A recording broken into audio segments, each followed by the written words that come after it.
I don't think about it. Every time I've been frustrated with where I'm at career-wise, I write some new shit, I go to the club, I do it, and all of a sudden something happens. Yes. It's not necessarily like there's some talent agent with a cigar in the back going, this kid's a star. It's just more of an energy that you're putting out because you're just like, your juices are flowing and your confidence is up because you're realizing what you're capable of. You just have to overcome resistance. And that's one of the terms that Steven Pressfield uses in The War of Art.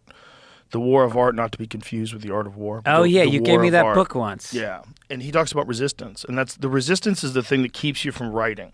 The resistance is the thing that keeps you from doing those sets that you know you should go do. You know, oh man, it's Tuesday night, I want to go out. Go do that set. Do it. You need to do it, and then write, and then the universe will reward you. Like that feeling of resistance, the feeling that you get when you write something new that you know is going to be funny is one of the best feelings ever. It's so good. You're like, oh shit, I got one.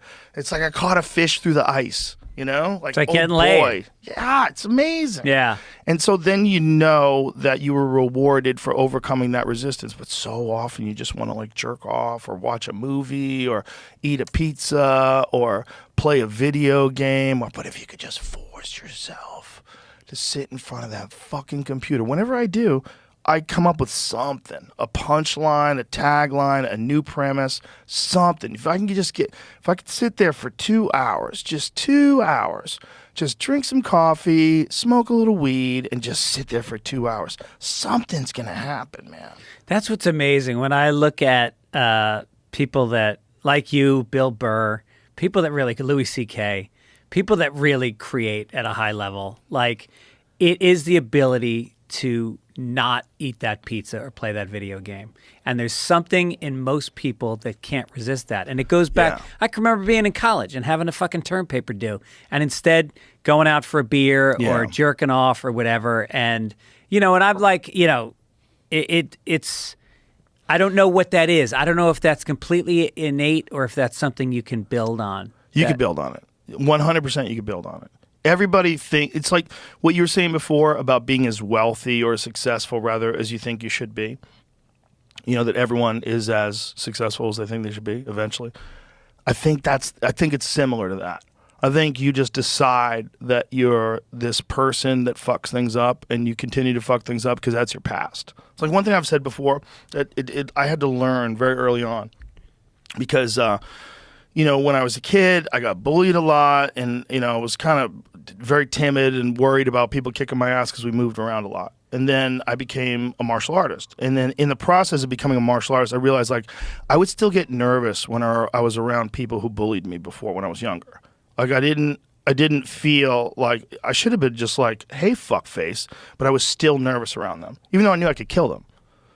I was still nervous around them because I programmed myself to feel like a loser when I was in this town, when I was around these people, when I was in like a certain, like I had like a triggered memory. And I was like, oh, and it made me realize like you can decide you are your worst failures or you can decide that you're you right now. Like all that, don't hold on to that. That's a valuable lesson. It sucked when someone kicked your ass or when you fell on your ass and looked like a fucking loser in front of everybody. But those moments are very important for who you are right now. But it doesn't mean you're still that person. Some people are never separate from their worst memories. The biggest mistakes, getting their ass kicked in front of... So people have gotten their ass kicked in high school and never recovered. Yeah. Never recovered. Yeah. Have been a confidence mess their whole life, been shell-shocked from one ass kicking. And especially if they deserved it. You know, they're picking on some guy and he fucking beats their ass and he gets on YouTube. You might never recover. You will constantly be in your mind, you at your worst moment. Instead of having the ability to come back, talk to that guy and go, dude, I was a fucking piece of shit and thank you for kicking my ass. You're right. You're right. You're right. I was in the wrong. I shouldn't have been a bully. I was a dick. I don't even know why I'm doing it. I'm only 17. I'm a fucking idiot. I'm growing and learning. But I'm not your enemy. Like that's a beautiful moment that everyone's denied. Like you're not going to see that YouTube video. You're only going to see the video of that guy who deserved it getting his ass kicked. And for that guy, that moment when people experience a bad moment in their life, that moment when it's something as brutal as like getting your ass kicked when you deserved it, that could fucking define you forever.